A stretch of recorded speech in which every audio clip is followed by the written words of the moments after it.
1 year had passed since the fall of the Kethvar Dominion, and the galaxy was a very different place. Admiral Jake Morrison stood on the observation deck of New Geneva Station and watched ships from dozens of different species arrive for the first meeting of the Galactic Liberation Council. These were worlds that had been slaves for centuries, but were now free to govern themselves and make their own choices about the future.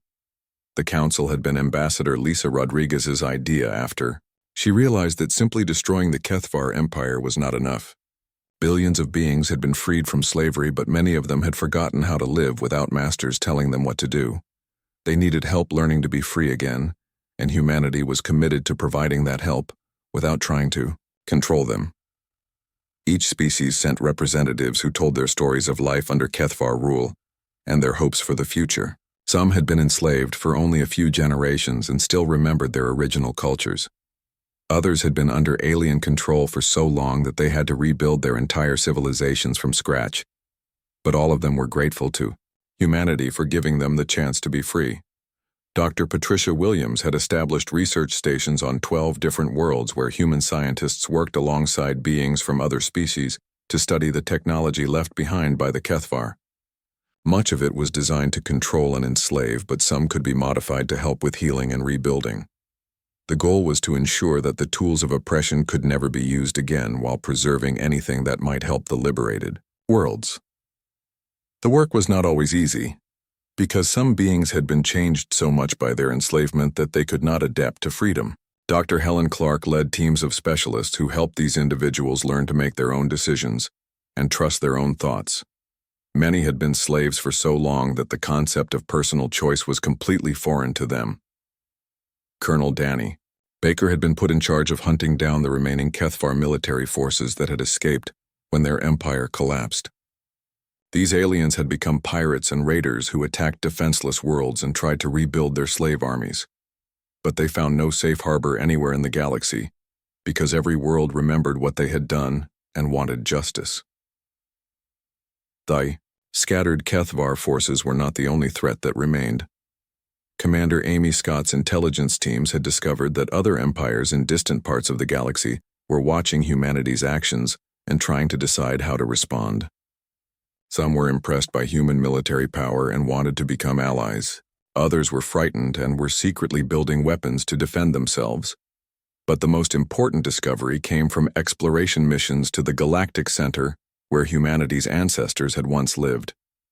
The ancient ruins there contained technology that made even the weapons used against the Kethvar seem primitive by comparison.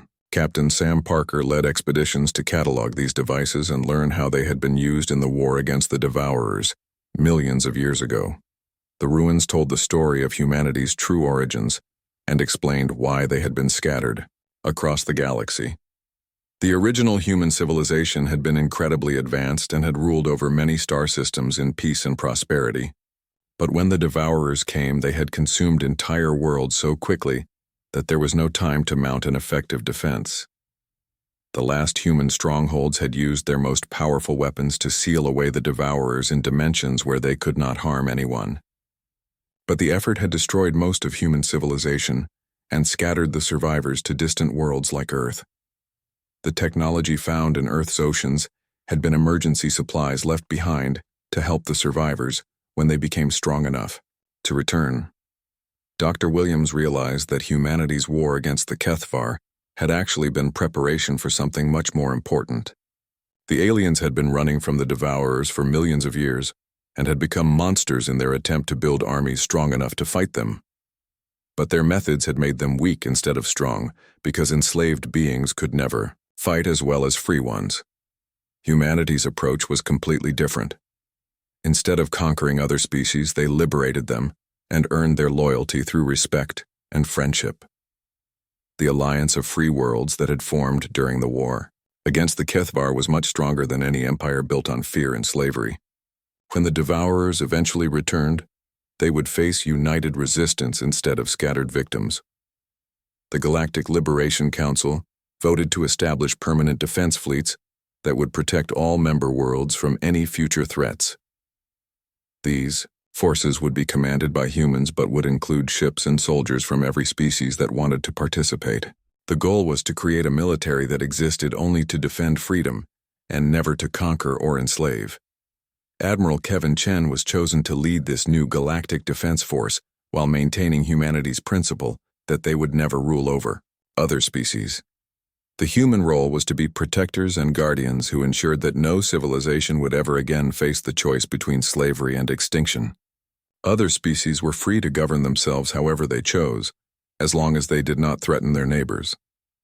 Lisa Rodriguez addressed the council in its final session and explained humanity's philosophy to representatives from across the galaxy.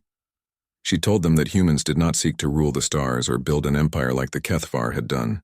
Their only goal was to ensure that every being in the galaxy had the right to live free and make their own choices about their destiny. But she also made it clear that humanity would not tolerate civilizations that chose the path of conquest and enslavement. The galaxy had seen what happened to the Kethvar when they threatened the innocent and enslaved the weak. Any other species that made the same choices would face the same fate because humanity did not begin wars, but they would always finish them. The message was transmitted to every known civilization in the galaxy and translated into hundreds of different languages. Most species received it as a promise of protection and support. But a few empires that had been planning their own campaigns of conquest quietly abandoned those plans after learning what had happened to the Kethvar Dominion. Jake Morrison returned to active exploration duty, commanding a new ship called the UES Liberation that carried representatives from many different species. Their mission was to search for other civilizations that might need help and to watch for signs that the ancient enemy might be returning. Humanity had reclaimed their role as guardians of the galaxy, and they would be ready when the next threat appeared. The years that followed were peaceful, as liberated worlds rebuilt their civilizations and learned to cooperate with each other. Children grew up free who had been born into slavery, and many species began to prosper in ways they had forgotten were possible. The galaxy had been given a second chance, and humanity had made sure that this time it would not be wasted. In the darkness between stars, human ships continued their quiet patrol, watching for any sign of danger. They were patient and prepared, and when the time came, they would deliver the same message that had brought down the Kethvar Empire. Humanity did not begin wars, but when evil threatened the innocent, they would always be there to end civilizations that chose tyranny over freedom. The final assault on the Kethvar home system of Vorthak Prime began with the largest fleet humanity had ever assembled. Captain Jake Morrison commanded over 2,000 human ships alongside vessels from 12 liberated species who had joined the fight against their former oppressors. The system ahead of them contained the ancient capital of the Dominion, where the aliens had ruled the galaxy for 3,000 years. Jake studied the tactical displays that showed the massive defenses surrounding Vorthak Prime. The planet was protected by space stations built from the wreckage of conquered worlds and powered by the life force of enslaved beings. Weapons platforms the size of cities floated in orbit, while energy shields that had never been broken protected the planet's surface. The Kethvar had turned their home into the ultimate fortress, but humanity was no longer the same species that had been threatened with extinction just months before. The ancient technology they had rediscovered made their ships capable of things that seemed magical to other civilizations. Admiral Kevin Chen had authorized the use of weapons that could affect the basic forces that held matter together. The Kethvar defenses had never faced anything like what was coming toward them. The battle for the outer system began when the human fleet encountered the first line of Kethvar defense stations. These massive structures had protected the alien empire for centuries and destroyed countless invasion fleets. But Jake's ships passed through their energy barriers as if they did not exist, while weapons that bent space itself tore the stations apart from the inside. Colonel Danny Baker led the assault on the planet's moon, where the Kethvar kept their most important prisoners. The facility there held the leadership of every species the aliens had conquered over the centuries. Many of these beings had been enslaved for so long that they had forgotten their own names, but Dr. Helen Clark's teams worked to restore their memories and free their minds. As the human forces fought their way toward the planet, they discovered the true horror of what the Kethvar had become. The aliens had not just enslaved other species, but had turned their own people into living components of their war machine. HFY soldiers were no longer individuals but parts of a collective mind that felt no pain and knew no fear. They had become the very thing they had forced on their victims. General Tom Lewis commanded the ground assault when human forces finally reached the surface of Vorthak Prime. The planet's cities were built like massive machines designed to process enslaved beings into whatever the Dominion needed. Millions of creatures from across the galaxy worked in factories that never stopped, while HFY overseers watched them with dead eyes that showed no emotion. The liberation of these facilities became the most important part of the battle. Dr. Helen Clark's specialist worked around the clock to free beings who had been slaves for generations. Many of them had been changed so much by HFY technology that they barely remembered what it meant to be free. But slowly and carefully, the human teams restored their minds and gave them back their identities. Commander Amy Scott led the intelligence teams that penetrated the deepest levels of the HFY capital, where their most guarded secrets were kept. What she found there explained everything about why the aliens had become the monsters they were. Ancient records showed that the HFY had once been a peaceful species until something had attacked them from the center of the galaxy millions of years ago. The attack had come from beings called the Devourers, who consumed entire civilizations and left nothing behind but empty space. The HFY had survived by becoming like their enemies and turning themselves into a civilization that existed only to consume others. They had forgotten their original nature and become the very thing they had once fought against. But the records also revealed something else that changed everything Amy thought she knew about the war. The ancient enemy that had driven the HFY to become monsters was connected to the technology that humanity had found on Earth. The weapons and devices that humans were using had originally belonged to the species that had fought the Devourers and lost. Dr. Patricia Williams studied these revelations and realized that humanity was not just using ancient technology, but continuing an ancient war. The beings who had created the weapons were the ancestors of modern humans who had been scattered across the galaxy when their civilization fell. Earth had been their last refuge where survivors had hidden until they were strong enough to return. The battle reached its climax when Admiral Kevin Chen confronted Emperor Vorthak himself in the deepest chamber of the planetary capital. The alien ruler was no longer truly alive, but had become something between organic being and machine that had existed for 2,000 years. His body was connected to systems that controlled every aspect of the HFY empire, and his mind contained the memories of every atrocity his people had committed. Kevin carried weapons forged from humanity's most ancient heritage as he faced the creature that had ordered the enslavement of billions. The battle between them was not just physical, but took place across multiple dimensions as forces older than recorded history clashed in the heart of the alien capital. The very structure of the planet changed as their conflict reshaped matter itself. When the Emperor finally fell, his death sent shockwaves across the entire HFY empire. The collective mind that had controlled their soldiers for centuries suddenly went silent, as the systems that had enslaved them were destroyed. Across hundreds of worlds, HFY forces stopped fighting and stood still as if they had just awakened from a long nightmare.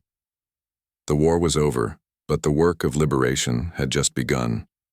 Humanity found itself responsible for helping millions of beings who had forgotten how to live as free individuals. Some had been slaves for so long that they could not function without orders from their masters. Others had been changed so much by HFY technology that they needed years of treatment to become themselves again. Jake Morrison stood on the bridge of his ship and looked down at the planet that had once been the center of galactic tyranny. The cities were quiet now as human teams worked to shut down the slave processing facilities and free the beings trapped inside them. It would take years to undo all the damage the HFY had done, but humanity was committed to seeing the job finished. The galaxy had been changed forever by the war. An empire that had seemed unstoppable had been brought down by a species that most civilizations had never heard of before. But humanity had not destroyed the HFY to take their place as rulers. Instead, they had come to free the galaxy from tyranny and restore the right of every being to choose their own destiny. The first battle began at Proxima Junction, where Captain Jake Morrison waited with his squadron of 12 ships. The Kethvar fleet that approached them had over 300 vessels, and the alien commander was laughing as he sent a message to Jake. The alien told him that humanity's small force would be destroyed in minutes and that Jake should surrender now to avoid unnecessary suffering. Jake looked at the enemy ships on his screen and smiled. The Kethvar vessels were large and covered with energy shields that had protected them in battles against other species. But Jake knew something that the aliens did not. The weapons that his ships carried were not like anything the Kethvar had ever seen before. These were weapons built from ancient technology that could do impossible things. When the battle started, the Kethvar fired first with energy beams that could normally destroy entire cities. But Jake's ships moved in ways that seemed to break the laws of physics as they dodged attacks that should have been impossible to avoid. The human vessels were small compared to the alien warships, but they moved like living things that could predict where their enemies would strike.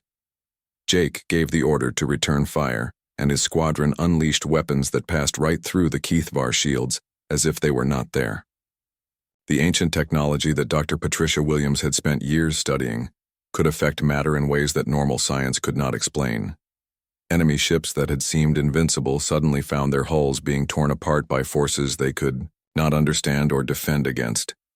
Within an hour, the entire Kethvar fleet at Proxima Junction had been destroyed or disabled. The alien commander who had been laughing at Jake was now begging for mercy as his ship came apart around him. But Jake was not interested in taking prisoners from beings who enslaved entire civilizations. His job was to stop the Kethvar from ever hurting anyone again.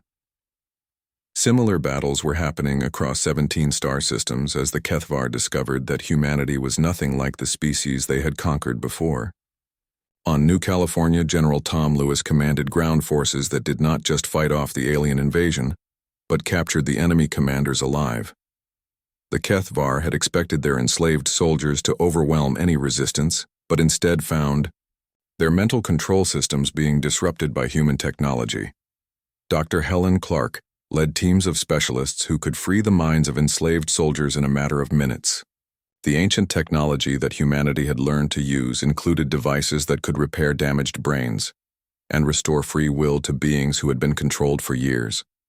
As soon as the enslaved soldiers remembered who they really were, they turned their weapons against their former Kethvar masters. The aliens found themselves fighting not just against humanity, but against their own former slaves, who remembered every cruel thing that had been done to them. Beings from 12 different species joined the human forces and shared information about Kethvar weaknesses and battle plans. What had started as an invasion of human space became a rebellion across the entire Kethvar empire. Commander Amy Scott led intelligence teams that captured Kethvar communication networks and learned about the true nature of their enemy. The Dominion was not as powerful as it appeared to be. The aliens were actually running away from something even more dangerous that existed in the center of the galaxy. They had been conquering and enslaving other species because they needed armies and resources to protect themselves from their real enemy. But the methods the Kethvar had used to build their empire had turned them into monsters that destroyed everything they touched. They had forgotten how to create or build anything and could only take from others. Their entire civilization had become a machine that consumed other species and turned them into weapons. Now that machine had run into something it could not consume. Admiral Kevin Chen coordinated the systematic destruction of Kethvar supply lines and command structures from his headquarters on New Geneva Station. Human forces did not just win battles against the aliens but captured their technology and learned how their enslaved armies were controlled. Every victory made humanity stronger while making the Kethvar weaker. The tide of war turned from defense to attack as human fleets began moving into Kethvar territory. Jake Morrison found himself leading larger and larger groups of ships as liberated species asked to fight alongside humanity. The aliens who had once seemed unstoppable were now retreating toward their home systems, while their former slaves hunted them across the galaxy. On the mining station at Ceres engineer Sam, Parker watched as his facility produced new ships faster than anyone had thought possible. The hidden manufacturing capabilities that humanity had built over centuries were now working at full capacity. Every day, dozens of new warships joined the human fleets, while captured Kethvar technology was studied and improved. Dr. Patricia Williams, made an important discovery while examining captured Kethavar records. The ancient technology that humanity had found on Earth was not from some unknown alien species as everyone had believed. The devices and weapons had actually been made by humans millions of years ago when they had lived among the stars. Humanity was not learning to use alien technology but remembering how to use their own heritage. This revelation changed everything about how humans saw themselves and their place in the galaxy. They were not newcomers who had recently discovered space travel. They were the return of an ancient civilization that had once been powerful beyond imagination. The technology they were using against the Kethavar was just a small sample of what their ancestors had been capable of creating. War spread across hundreds of star systems as more and more species joined the fight against their former oppressors. The Kethavar dominion that had once seemed unstoppable was falling apart as its enslaved armies turned against it. But the aliens still had their home systems and their most powerful weapons waiting to make a final stand. Kevin Chen began planning the assault on the Kethavar capital, while Amy Scott gathered intelligence about their remaining forces. The enemy was desperate now and would use any weapon they had to prevent their empire from being destroyed. But humanity had learned something important during the war. They were not fighting for territory or revenge, but to free the galaxy from a civilization that had chosen to become a monster. The final phase of the war would take human forces deep into Kethavar space, where ancient secrets waited to be discovered. But Jake Morrison and his fellow humans were ready for whatever they would find there. They had awakened something that had been sleeping for millions of years, and now that power would be used to end the Kethavar threat forever. The 7 days passed quickly as humanity prepared for war. Across 17 star systems, people watched their peaceful colonies transform into something completely different. On New Texas, Colonel Danny Baker stood in the control room and watched as the planet changed before his eyes. The wheat fields that had fed millions of people suddenly opened up to reveal massive weapon systems that had been hidden underground for decades. Danny pressed buttons on his control panel and watched as the farm buildings unfolded like metal flowers to become defense towers.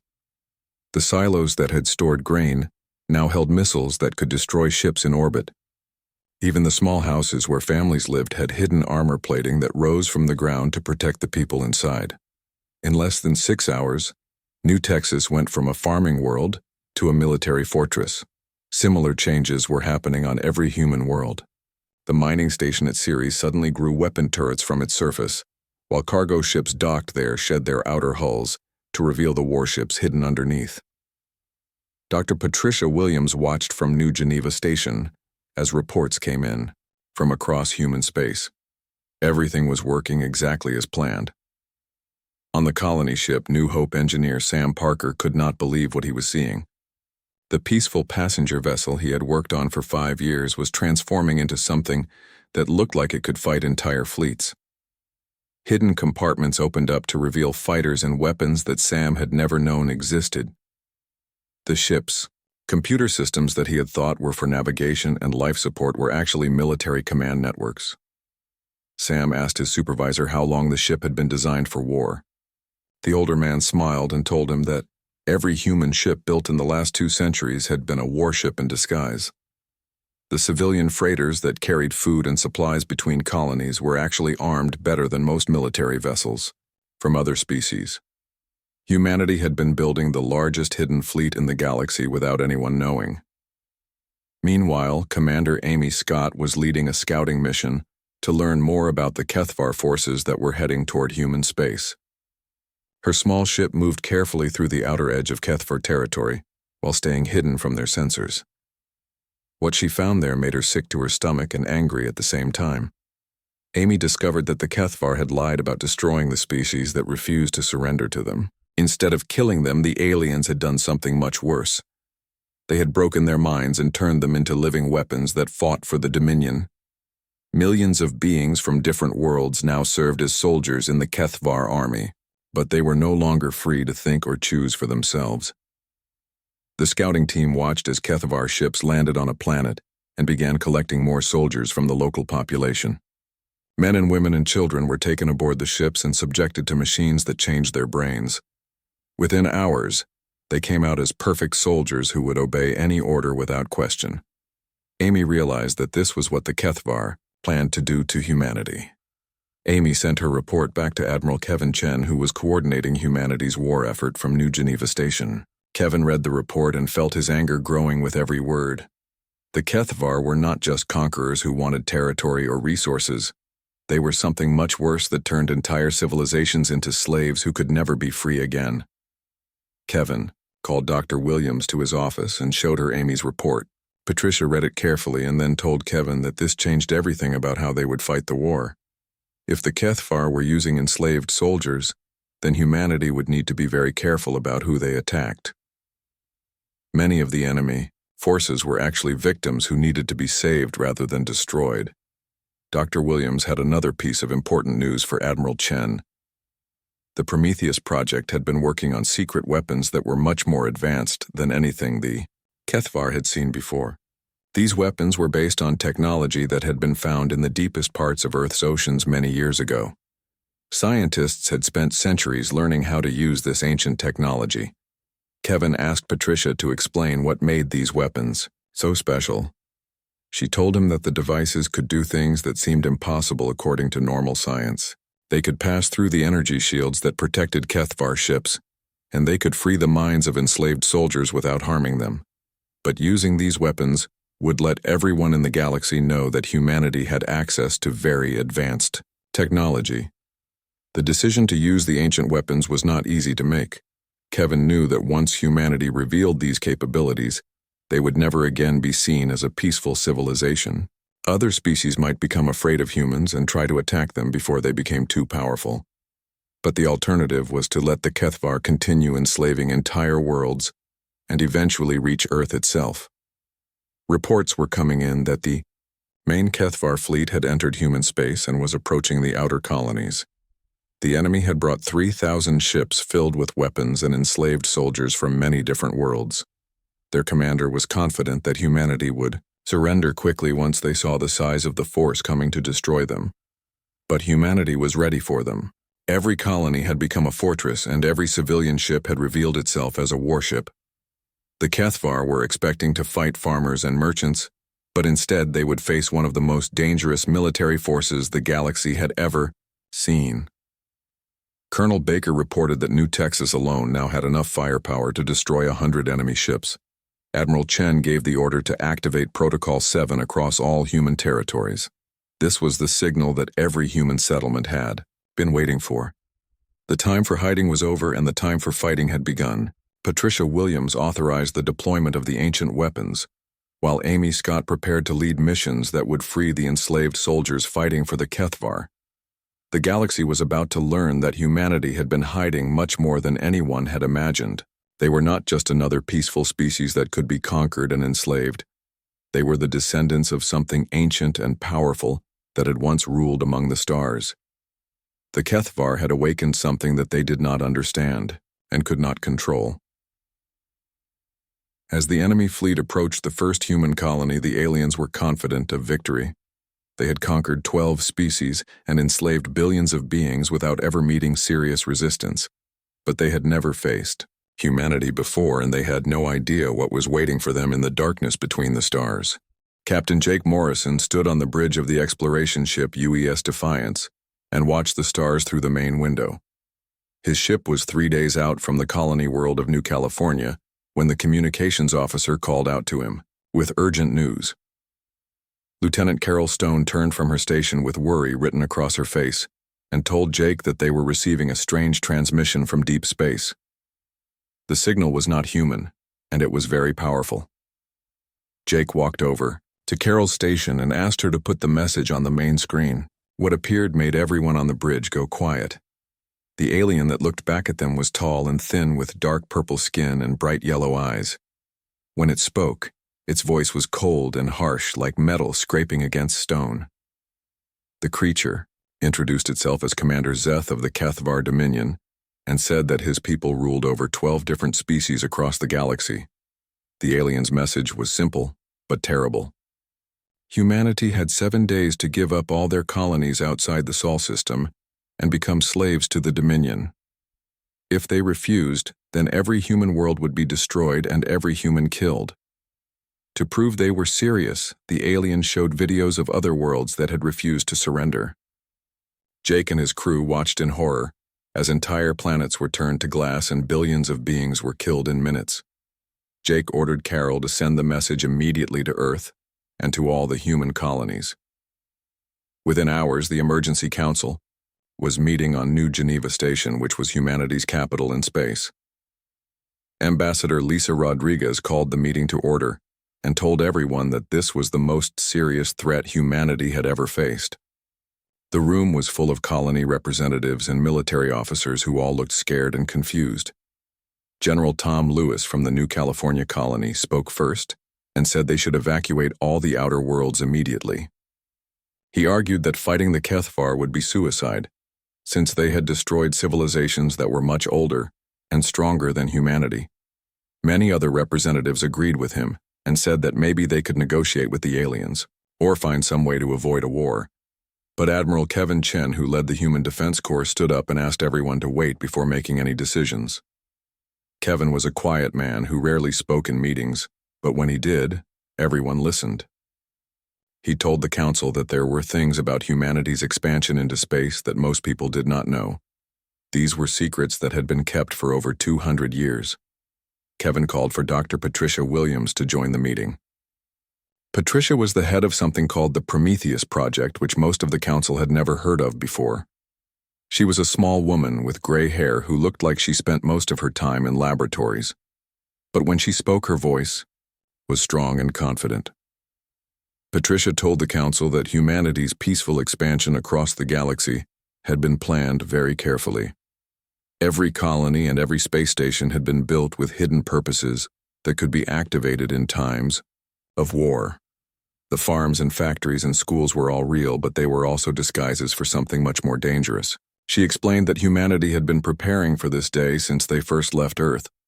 The council members looked at each other with surprise and confusion. Lisa Rodriguez asked Patricia to explain what she meant by hidden purposes.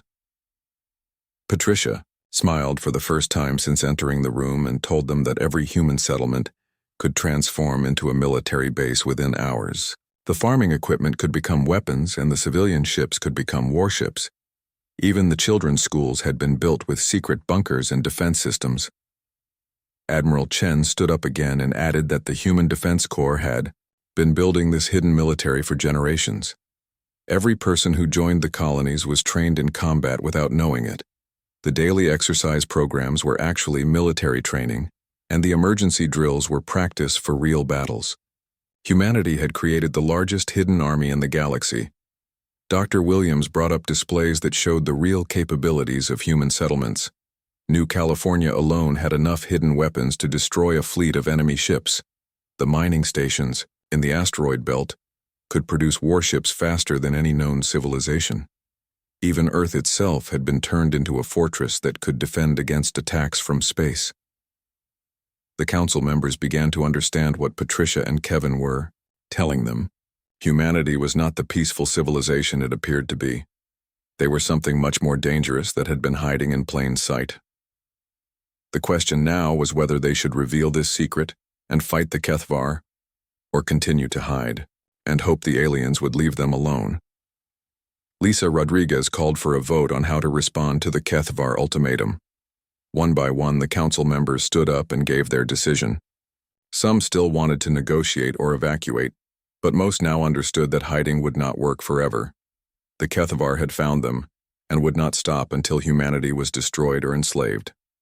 The final vote was unanimous. Humanity would fight back against the HFY dominion. Admiral Chen was given command of all human forces and Dr. Williams was authorized to activate the Prometheus project. Captain Jake Morrison was ordered to return to the HFY ships and deliver humanity's response. Jake stood once again on the bridge of his ship as it approached the alien fleet. The HFY commander appeared on the screen and asked if humanity had decided to surrender. Jake looked directly into the aliens' yellow eyes and spoke the words that would change the galaxy forever. He told the alien that humanity did not begin wars, but when others forced war upon them, they would end entire civilizations. The HFY commander laughed and said that humanity would regret their decision, but Jake was already turning away from The screen because he knew that in a few days the aliens would understand what they had awakened. Humanity was done hiding, and the galaxy would never be the same again.